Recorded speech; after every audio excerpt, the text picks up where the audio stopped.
여러분이 200년 동안 다져온 나라가 단 12일 만에 사라진다면 어떤 기분일까요? 저항할 시간도, 항전을 외칠 시간도, 자식들 손을 잡아볼 시간조차 없다. 단 12일. 926년 정월에 어느 새벽 한 사내가 흰 옷을 입고 거란 황제 앞으로 걸어 나갔다. 손에 끌린 건 양 한 마리. 그게 전부였다. 달의 마지막 왕, 대인선이었다. 양은 항복의 표식이었거든요. 그가 야유라보기 앞에 무릎을 꿇었다. 신, 죄를 청합니다.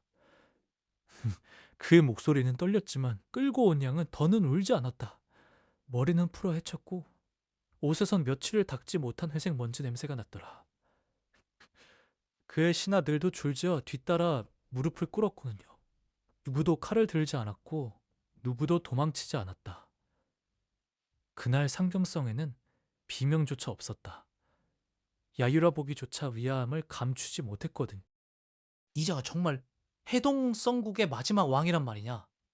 정복자가 옆의 신하에게 나직이 물었다. 200년을 이어온 동아시아 최강 제국, 인구 300만의 거대한 나라가 그 한마디 절로 그렇게 끝났다. 그것이 정월 초사흘의 일이었거든요. 다들 교과서에선 이렇게 배웠을 것이다.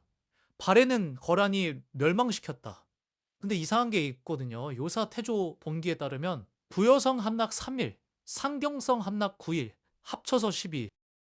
신당서 발해전이 전하는 오경 15부 62주에 광대한 영토를 가진 강국이 일주일 반 만에 사라졌다. 지금으로 치면 인구 300만의 부산광역시가 12일 만에 통째로 비워진 셈이다. 거란의 칼이 그토록 날카로웠을까요? 아니었다. 발해의 군대가 그렇게 약했을까요?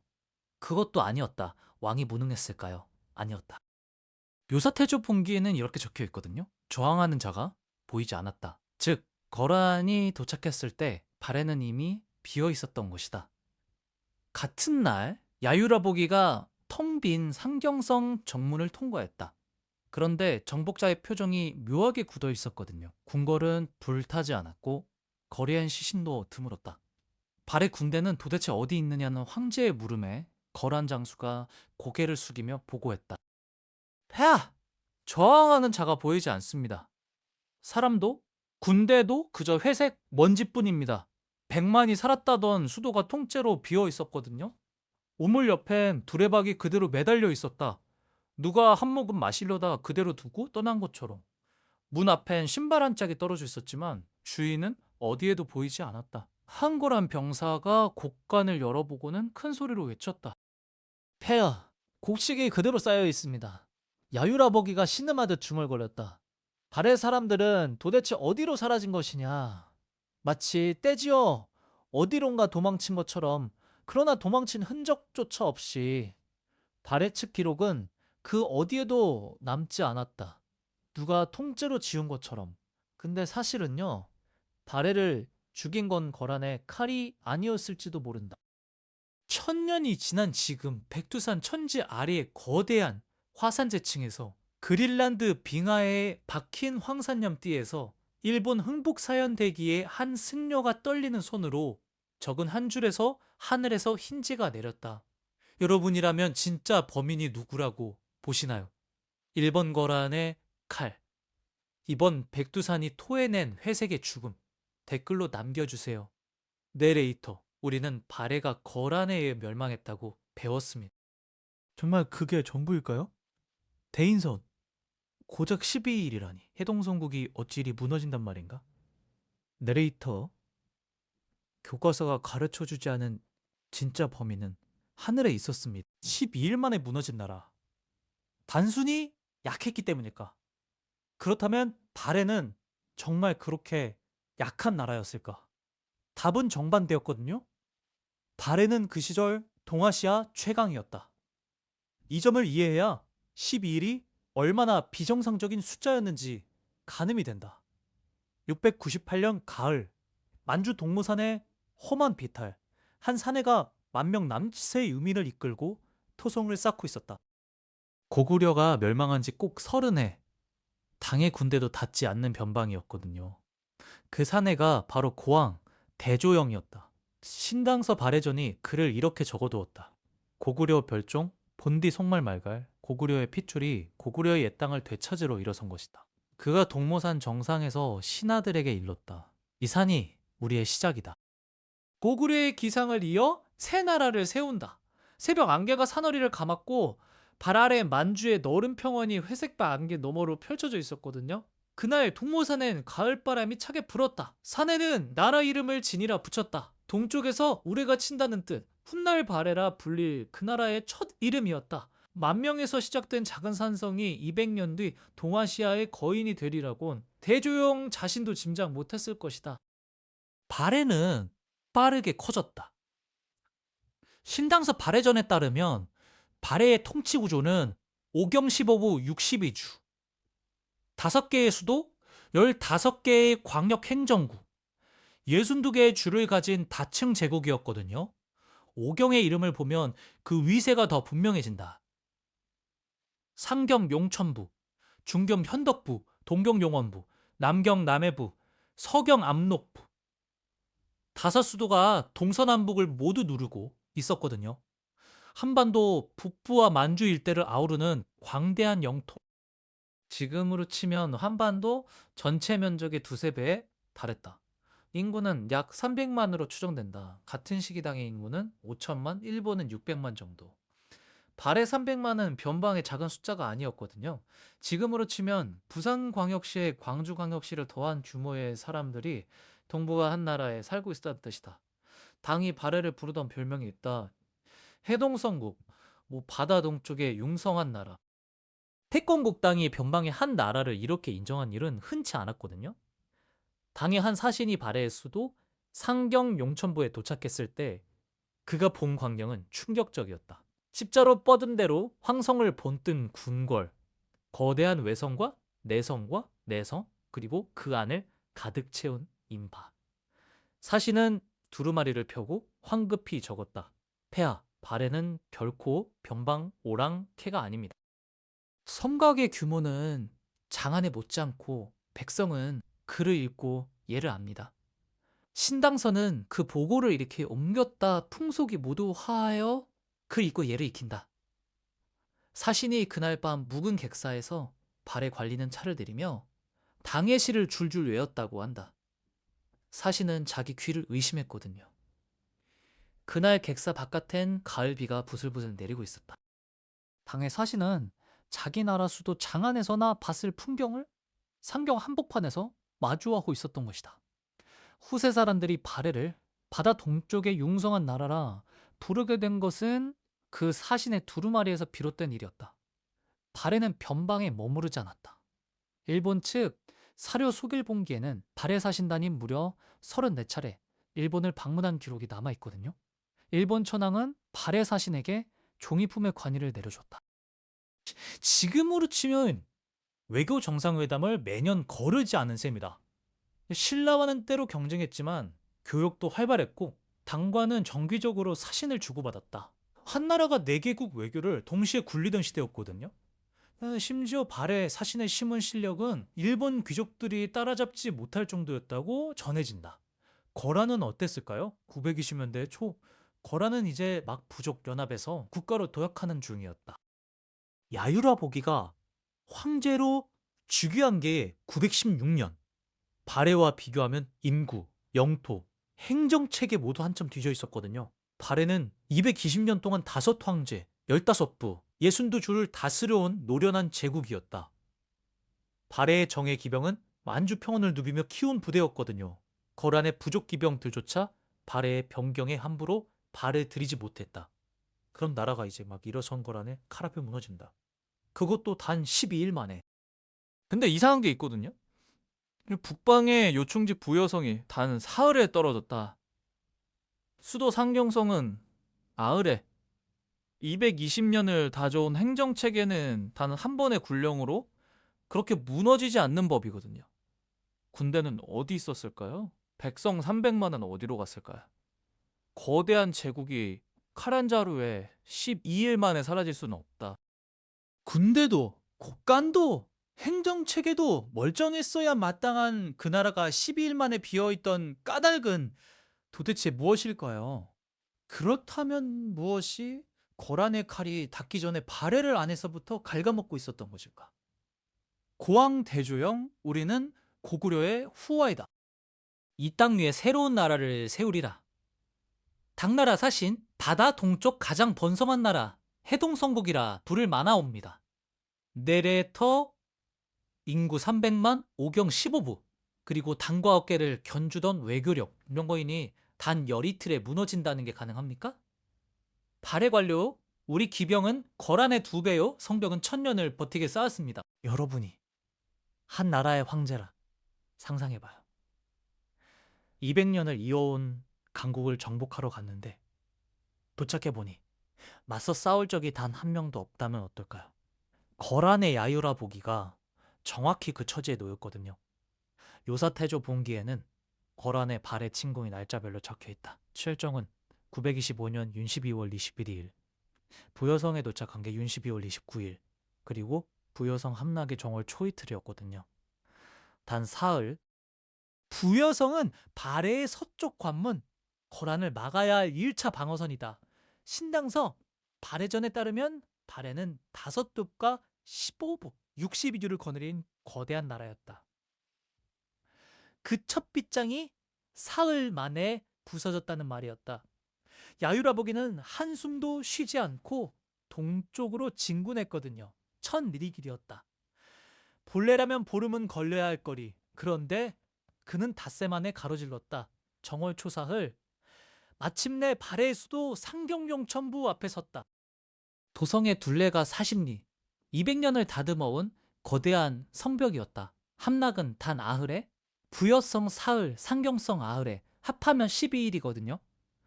지난 섹션에서 말씀드린 인구 300만의 해동성국, 동아시아 최강국이 보름도 안 돼 통째로 비워진 셈이다. 시청자 여러분, 이게 군사력의 차이로 설명되는 일일까요? 발해 군대는, 발해 백성은, 발해 왕은 도대체 어디로 갔다는 말일까요? 근데 더 이상한 건 정복자들의 기록이거든요. 요사태조 본기는 야유라 보기의 무용을 자랑하기 위한 책이다. 거란 황제의 위대한 정복을 노래해야 마땅한 자리. 그런데 그 책에 이렇게 적혀 있다. 저항하는 자가 보이지 않았다. 천하의 거란 황제가 자기 침공 기록을 새기는 그 한복판에서 싸울 자가 없었다고 시인한 거다. 장면을 한번 그려봅시다. 정월 초사흘 아침 야유라 보기가 상경 정문을 통과했거든요. 그런데 정복자의 표정이 묘하게 굳어 있었다. 궁궐은 불타지 않았다. 정복 전쟁이라면 의뢰에 따라붙는 화염도 검은 연기도 보이지 않았다. 거리엔 시신조차 드물었다. 거란 장수가 고개를 숙이며 떨리는 목소리로 보고했다. 폐하, 저항하는 자가 보이지 않습니다. 사람도 군대도 그저 회색 먼지뿐입니다. 야유라 보기가 미간을 찌푸리며 되물었다. 그게 무슨 말이냐? 짐에 칼이 닿기도 전이거늘 장수가 다시 고개를 떨궜다. 이미 텅 빈 성을 신들이 점령한 것입니다. 병사들이 곡간을 열어보니 곡식이 그대로 쌓여 있었다. 유관 옆엔 두레박이 매달려 있었다. 누가 한 모금 마시려다 그대로 두고 떠난 것처럼 문 앞엔 신발 한 짝이 떨어져 있었지만 주인은 어디에도 없었다. 한거란 병사는 민가에 부엌에서 식어가는 소들을 발견했거든요. 소 바닥엔 누룽지가 그대로 눌어붙어 있었다. 누군가가 밥을 짓다가 짓담한 채로 사라져 버린 것이다. 거란 병사 하나가 떨리는 목소리로 동료에게 물었다고 전해진다. 여기 사람들이 다 어디로 간 거야? 신발도 밥도 그대로 두고 100만이 살았다던 도시가 떼지어 어디론가 도망친 것처럼 흔적조차 없이 텅 비어 있었던 것이거든요. 그렇다면 발해 측 기록을 보면 그 답이 나오지 않을까요? 근데 그게요, 단 한 줄도 없다. 발해는 200년을 이어온 문명국이었거든요. 5도읍과 15부의 행정 조직을 갖춘 나라였다.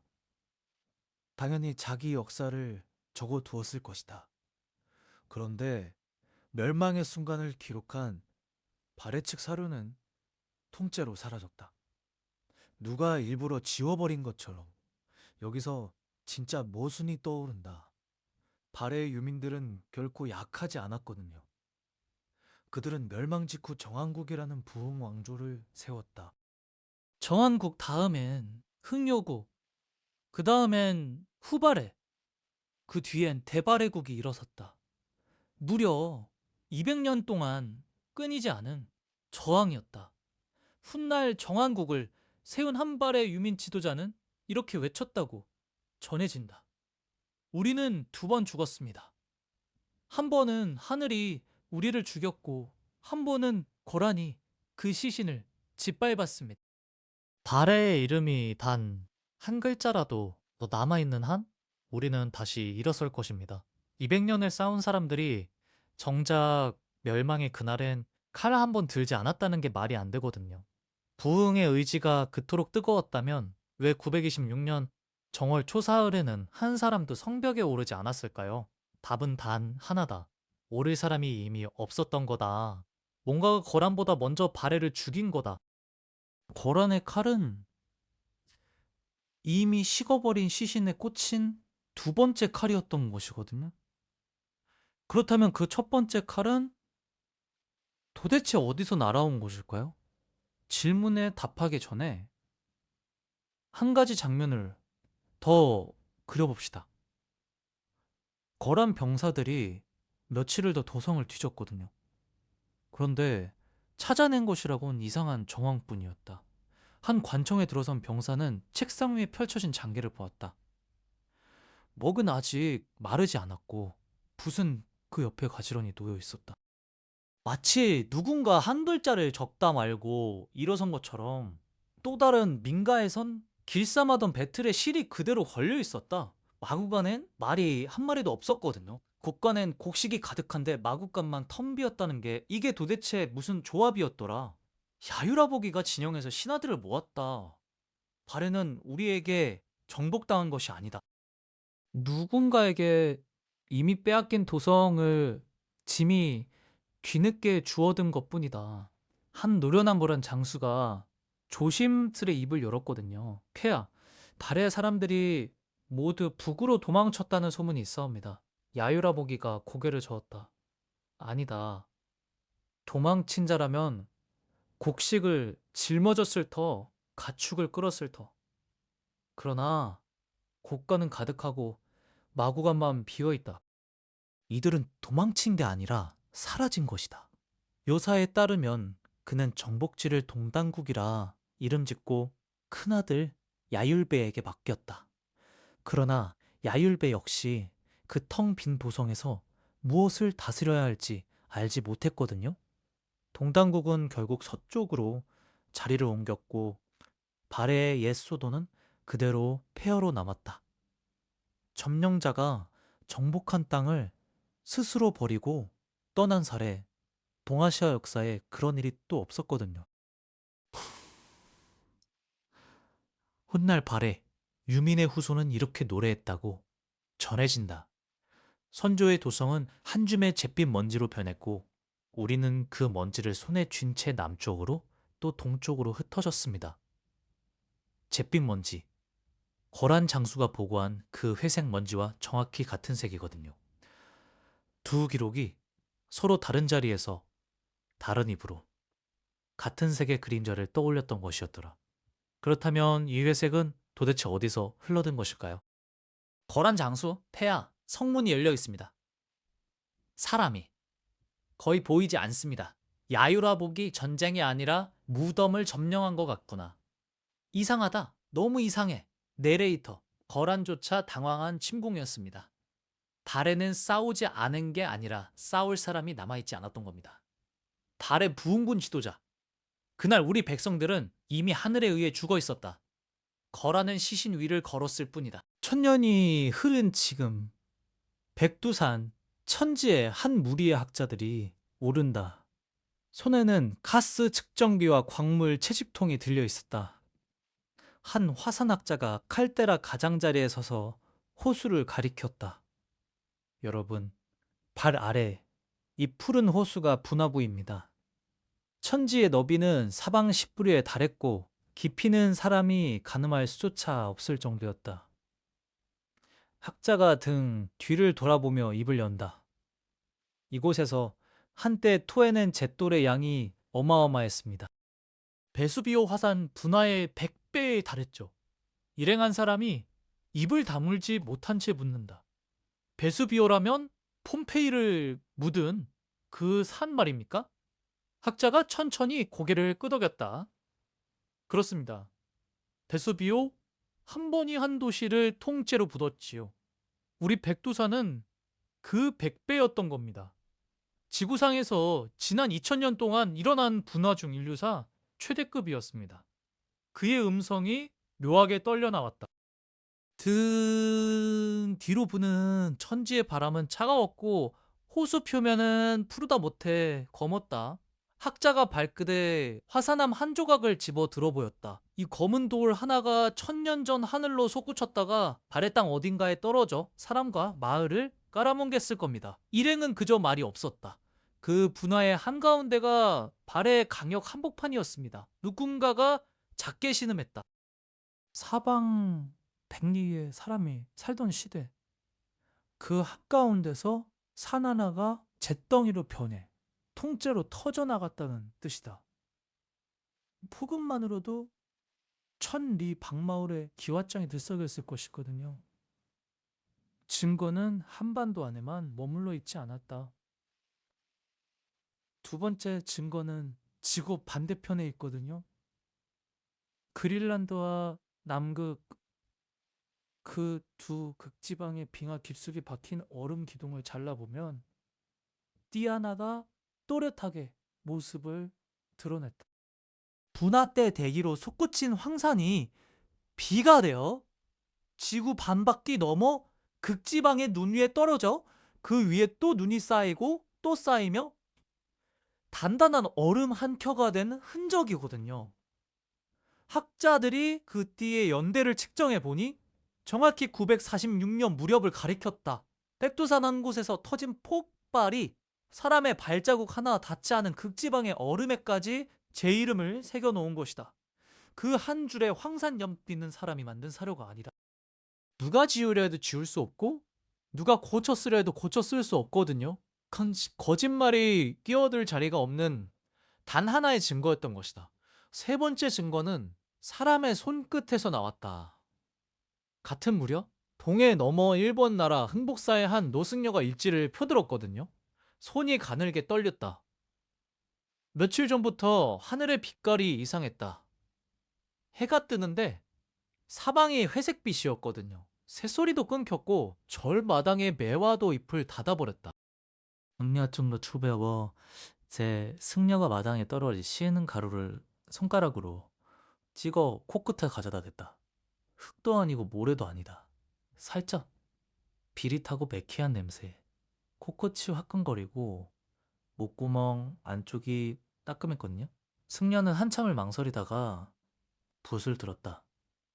떨리는 손끝으로 그가 적어 내려간 글자는 단 4글자였다. 병오년 11월 하늘에서 흰 재가 내렸다. 사람들이 모두 두려워하였다. 백회강화가 흰재가 떨어졌다는 그 4글자가 흥복사연대기 한 줄에 또렷하게 박힌다. 그런데요, 정작 그 재가 직접 떨어진 발의 땅에서는 단 한 줄의 기록도 남지 않았다. 정사도, 야사도, 비석 한 조각도 사료가 통째로 사라진 것이다. 당대를 겪어낸 바레인의 입은 전부 닫혔고 진실은 바다 건너 일본 승려의 떨리는 손끝에서만 살아남았거든요. 한나라의 마지막 비명이 남의 나라 절집 일지 한 줄로만 후세에 닿은 셈이다. 증거는 한 가지 더 있다. 도쿄대 연구진이 일본 동북부의 천년 묵은 측백나무 한 그루를 잘라보았거든요. 나무는 해마다 한 줄씩 나이테를 그리는데 그 줄마다 그 해의 공기와 햇빛이 박혀 있다. 한 줄 한 줄에 남은 탄소 비율이 분화의 시점을 제 입으로 증언했거든요. 측정값은 정확히 946년. 빙하의 황산염도 946년. 흥복사 일지도 946년. 측백나무도 946년이었다. 사람의 기록과 자연의 기록과 얼음의 기록이 모두 똑같은 해를 가리키고 있었거든요. 게다가 분화 직후 그 해의 나이테는 평소의 절반밖에 자라지 못했다. 햇빛이 부족했다는 뜻이다. 일본 동북부의 나무가 그 정도였다면 정작 분화가 일어난 백두산 코앞의 발의 들팔만 어떠했겠는가? 백두산 밀레니엄 분화는 환상이 아닌 실제였던 것이다. 그렇다면 그 거대한 분화는 어디로 떨어졌는가? 한반도 동북부 전역. 그러니까 발해의 심장부에 회색 가루가 손가락 2마디 두께로 내려앉았다. 들판에 무릎을 꿇은 한 농민이 하늘에서 떨어지는 잿가루를 두 손에 받았거든요. 그가 하늘을 보며 절규했다. 곡식이 다 죽소. 송아지가 숨이 막혀 죽었소. 우물물에서 쇠비린내가 나오. 그 비린내. 분화가 토해낸 황해 냄새가 들판과 우물과 사람의 옷자락에 진하게 스며들었거든요. 어미소가 새끼를 핥지 못한 채 쓰러졌고 갓 태어난 송아지는 잿가루를 들이마시고는 그대로 숨이 끊어졌다. 보리도 조도 한 해를 넘기지 못했거든요. 줄기가 회색으로 시들고 뿌리가 잿물에 절어들었다. 화산 겨울이라는 말이 그래서 나온 것이다. 햇빛이 잿가루의 장막에 가려 한반도 동북부의 평균 기온이 한도반이나 떨어졌거든요. 그게 어떤 의미냐? 한도반은 가을이 한 달 일찍 오고 봄이 한 달 늦게 온다는 뜻이다. 1년 농사 중 2달치가 통째로 사라지는 셈이다. 인구 300만 발의 곡간이 한 해 만에 텅 비기 시작한다. 사람들은 두레박을 끌어올렸다가 그 자리에 두고 떠나기 시작했고 곡간 문은 열린 채 방치됐거든요. 거란이 도착하기 한참 전부터 발의 들판은 이미 회색이었던 곳이다. 그러나 한 가지가 마음에 걸린다. 빙하와 나이테와 일본 승려가 한 목소리로 가리키는 분화의 시점은 946년. 그런데 발해가 흰 옷을 입고 거란 앞에 무릎 꿇은 해는 926년이거든요. 스무해라는 시간차. 분화가 멸망보다 한참 늦었다면 도대체 화산은 발해에 무엇을 죽였단 말인가요? 일본 승려 하늘이 어둡고 흰 재가 사흘간 내렸다. 동쪽 바다 너머에서 큰 변고가 났음이라. 현대 화산학자 분출량 약 150세 제곱킬로미터 베수비오의 100배입니다. 지인류가 목격한 가장 거대한 분화 중 하나죠. 발해 농민 하늘이 무너졌다. 곡식도 우물도 짐승도 다 죽었어. 우리는 어디로 가야 하는가? 내레이터 그린란드 빙하 깊은 곳. 발해의 죽음은 황산염 한 줄로 새겨져 있었습니다. 근데 여기서 한 가지 큰 문제가 걸린다. 어느 보수적인 역사학자 한 분이 자료를 탁자 위에 펼쳐놓고 입을 열었다. 이 가설은 시간이 맞지 않습니다. 그가 손가락으로 두 자료를 번갈아 가리켰거든요. 발해 멸망은 926년. 그런데 빙하와 나이테가 가리키는 분화는 946년.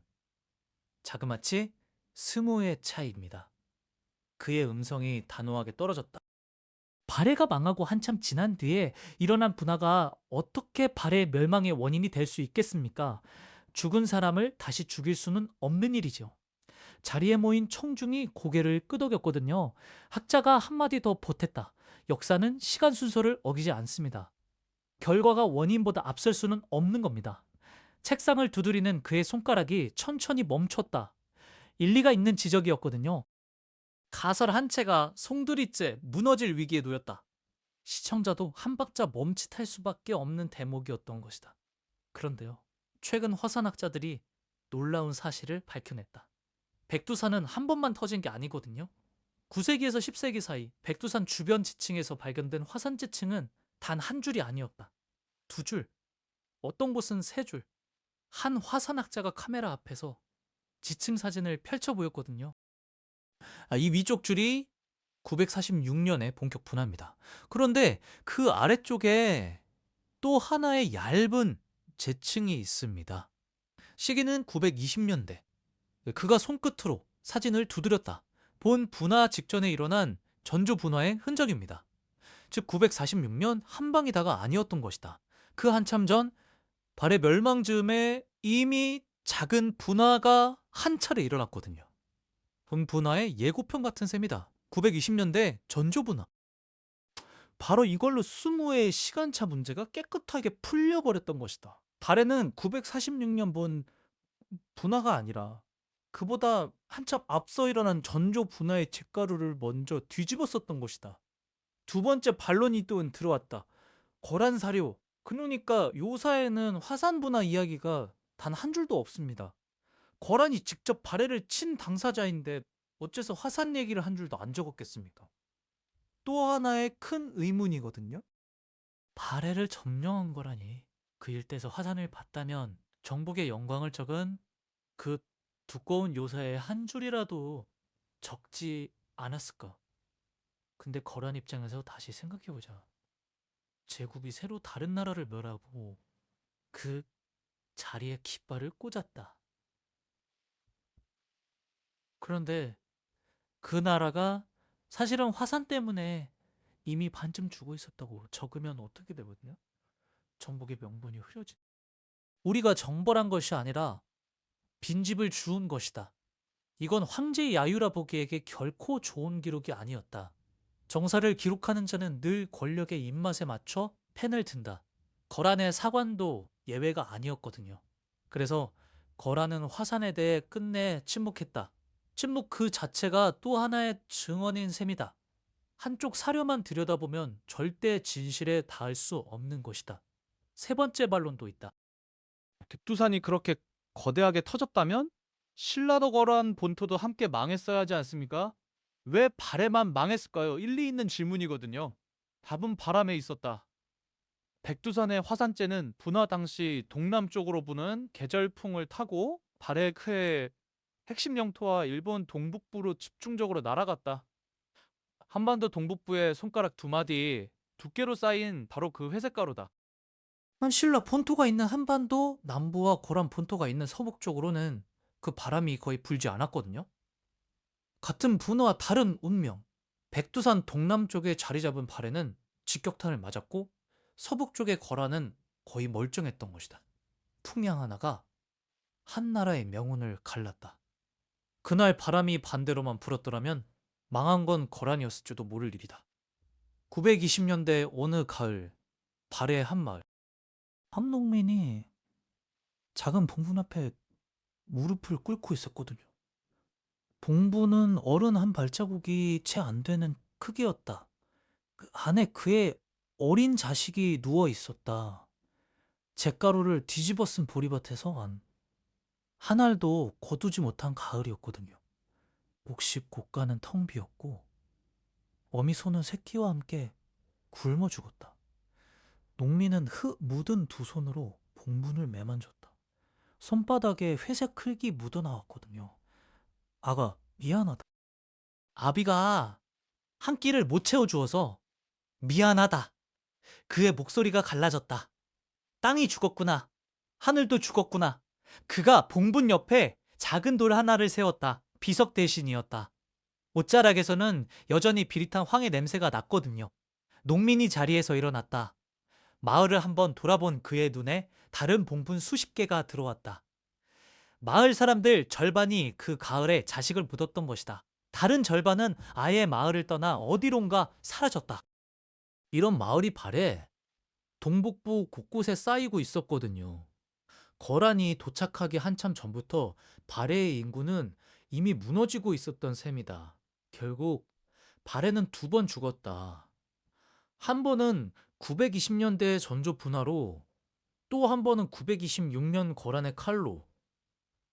분화 이전에 이미 인구는 흩어졌고 곡간은 비었고 무기를 들 군대를 부를 사람조차 남지 않았다. 그래서 거란이 도착했을 때 상경성은 텅 비어 있었거든요. 궁궐은 불을 지를 사람도 없어 그대로 서 있었고, 곡식은 누구도 거두지 않은 채 곡간 안에 그대로 쌓여 있었다. 사람들이 자취도 없이 떠나간 빈 도성 위로 거란의 깃발만이 외롭게 꽂혔던 것이다. 시간차의 미스터리도, 텅 빈 상경성의 미스터리도, 불타지 않은 궁궐의 미스터리도 모두 한 줄로 풀렸다. 발해는 두 번 죽었다. 한 번은 자연의 손에, 한 번은 인간의 손에 보수적 역사학자 분화는 946년이요. 멸망과 20년이나 차이가 나는데 어찌 원인이라 하겠소? 화산학자. 백두산은 한 번 폭발하지 않았습니다. 920년대 전조 분화의 흔적이 천지 호수 바닥에서 나왔습니다. 내레이터, 즉 발해는 본격 분화 전에 이미 작은 분화와 기근으로 약해져 있었고 거라는 그 틈을 정확히 찔렀던 겁니다. 발해 마지막 농민? 하늘이 우리를 먼저 죽이고 사람이 마저 죽였소. 어느 쪽이 더 잔인한지 모르겠구나. 발해의 마지막 농민이 자식을 묻고 절규하던 그 자리. 천년이 흘렀다. 그러나 백두산은 그대로 있다. 잠든 듯 누워있지만 결코 죽은 산은 아니거든요. 화산학자들 사이에선 백두산 백년 주기설이라는 말이 오래도록 떠돌고 있거든요. 1946년에 거대 분화 이후 1597년, 1668년, 1702년, 그리고 1903년에 소규모 분출이 차례로 기록되어 있거든요. 평균 100년에 한 번. 마지막 분출은 1903년이었다는 기록이더라. 그렇다면 지금은 몇 년이 흘렀을까요? 120여 년. 주기는 이미 넘어섰다. 백두산은 지금 다음 호흡을 준비하고 있는 활화산이거든요. 2002년 여름 천지 일대에서 이상 신호가 잡혔다.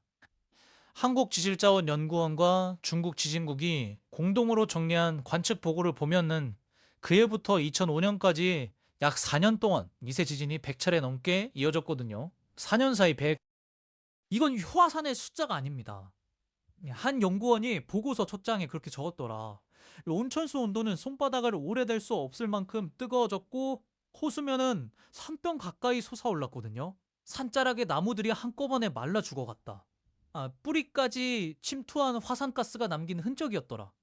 그리고 2019년 봄 한양대 지질학자가 천지 가장자리에 무릎을 꿇고 가스 측정기를 들이밀었거든요. 화면에 떠오른 숫자에 그의 손이 잠시 멈췄다. 평소의 7배입니다, 박사님. 동료가 측정기를 가리키며 떨리는 목소리로 보고했다. 일본 화산학회 공동 분석 자료에서도 같은 헬륨 이상치가 확인됐거든요. 그가 마스크를 천천히 벗고 동료를 돌아보더니 짧게 말했다. 산이 다시 숨을 쉬고 있어요. 발밑이 떨려요. 진짜로. 그가 손을 땅에 짚으며 다시 한번 속삭였더라. 남쪽으로는 한국의 기상청, 북서쪽으로는 중국 길림성의 관측소, 동쪽으로는 일본의 화산학회, 세 나라 관측소가 같은 데이터를 실시간으로 받아보고 있거든요. 우리는 1000년 전과 다르다. 그러나 한 가지는 똑같았다. 백두산이 다시 깨어난다면 편서풍은 그날과 똑같이 동남쪽으로 분다는 사실. 그 풍향의 비밀이 그때는 발해를 비웠고 지금은 한반도 동북부를 정확히 가리키고 있는 셈이었다. 자연 앞의 국가는 정말로 무력한가요? 발해는 그 답을 1000년 전에 우리에게 보낸 한 통의 편지였더라. 거란의 칼보다 먼저 하늘에서 내린 회색재가 도시를 통째로 비웠다. 그런데도 거란의 사료는 침묵했거든요. 정복자의 기록에는 화산도, 재도, 굶주림도 없었다. 오직 저항하는 자가 보이지 않았다 싶은.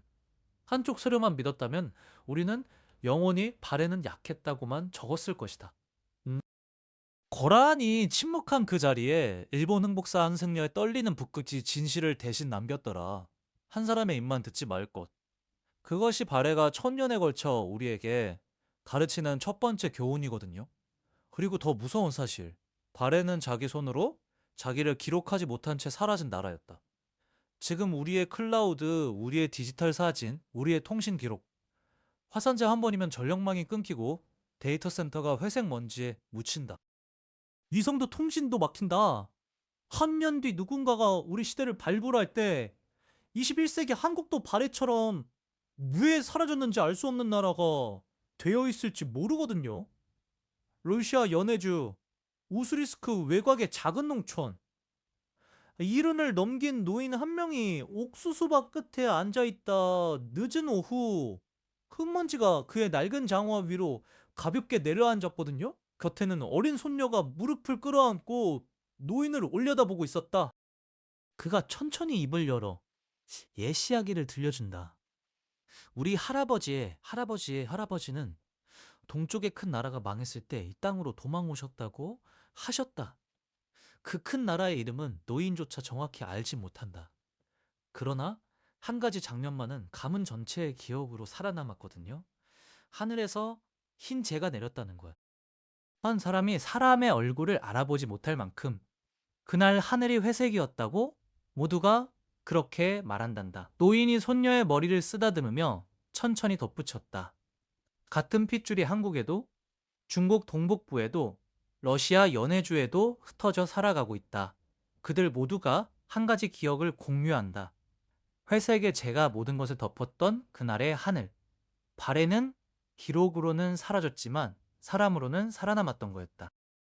그리고 그 후예들의 손녀들이 지금도 옥수수밭 끝에서 회색 먼지가 묻은 손등으로 같은 이야기를 다음 세대에 건네고 있거든요. 물론 역사적 해석은 학자에 따라 다를 수 있습니다. 오늘 내용은 현재까지의 연구 결과를 바탕으로 정리한 것이거든요. 그러나 한 가지는 분명하다. 지금도 산이 헬륨을 뿜고 호수가 차오르고 있어요. 한 화산학자가 천지를 가리키며 마지막 경고를 남겼더라. 다음 분화의 그림자가 이미 우리 머리 위에 드리워지고 있었던 거였다. 현대 지질학자 백두산은 죽은 산이 아닙니다. 천년 주기로 깨어나는 거인이고 그 시계는 지금도 돌고 있습니다. 발의 유민 후손. 우리 할아버지는 늘 말씀하셨소. 우리는 바다 동쪽에서 왔다고. 사라진 나라의 후예라고. 내레이터. 발해의 비극은 1100년 전 이야기가 아닙니다.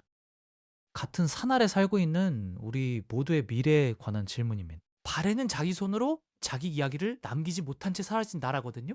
1000년 전 성경성의 한 어두운 서구 안 어느 발해의 사관 한 명이 마지막 주간 위에 떨리는 붓을 들었을지도 모를 일이었다. 촛불이 한 차례 흔들리며 그의 그림자가 벽에 길게 늘어졌다. 멀리서 사람들의 비명과 무너지는 기둥 소리가 흙벽 너머로 둔탁하게 새어들어왔거든요. 차가운 죽간 표면이 그의 손바닥에 서늘하게 달라붙었더라. 매캐한 유황 냄새가 코를 찔렀고 이번에는 까끌까끌한 재가 한입 가득 고였다. 옷자락에는 미세한 회색 가루가 켜켜이 쌓여 있었고 그가 한번 기침하자 가루가 펄펄 흩날렸다. 손목이 붓을 쥐기 어려울 만큼 떨렸지만 그는 멈추지 않았다. 손이 흔들려 글자가 번졌고 다음 줄을 적기도 전에 하늘에서 내린 회색재가 그 죽간 위로 한 점, 두 점 천천히 내려앉았더라. 이 글을 누군가는 읽어줘야 할 텐데 그가 마른 입술로 나직이 중얼거렸다. 그러나 축가는 결국 누구의 손에도 닿지 못했다. 한 나라의 200년이 한 줄도 남지 못한 채 회색재 아래 묻혔던 거였다. 거란의 칼이 도착하기 전에 발해의 입은 이미 닫혀 있었거든요. 그러면 1000년 뒤 우리는 어떨까요? 지금 우리 시대에도 누군가의 이야기는 매일 조용히 사라지고 있거든요. 노원시아 걸집 마루 이른을 넘긴 노인의 손에는 빛바랜 사진 한 장과 누렇게 변한 일기장 하나가 들려 있었다. 이건 내 증조 할아버지가 피난길에 적으신 거야. 노인이 손녀의 머리를 가만히 쓰다듬으며 그렇게 말했다. 그러나 그 일기장이 어느 책장 구석에 꽂힌 채 잊혀진다면, 그리고 우리의 디지털 사진이 서버, 오류로 통째로 사라진다면 1000년 뒤 그것들도 또 하나의 발해가 되어 있을지 모를 일이었다. 기록되지 않은 역사는 정말 일어나지 않는 일일까요? 발해는 사라진 게 아니라 우리가 듣지 못했을 뿐일지도 모른다. 다음 분화의 그림자는 백두산에만 드리워진 게 아니라 기록을 이뤄가는 우리 모두의 머리 위에도 드리워져 있는 거였다. 여러분이라면 어떻게 보시나요? 1번 기록되지 않은 건 결국 사라진 것이다. 2번 기록되지 않아도 사람이 기억하면 살아남는다. 댓글로 남겨주세요. 다음 영상에서 또 다른 잊혀진 이야기로 찾아오겠습니다. 내레이터, 역사는 승자가 쓰나지만 발해의 역사는 침묵이 썼습니다. 내레이터, 여러분이 생각하는 가장 억울하게 사라진 한국사의 나라는 어디입니까? 내레이터 댓글로 들려주세요. 다음 다음 영상에서 그 침묵을 깨우러 가겠습니다. 사료에 따르면 발에는 자기 손으로 자기 이야기를 남기지 못한 채 사라졌다. 기록을 보면 시청자에게 질문 던지기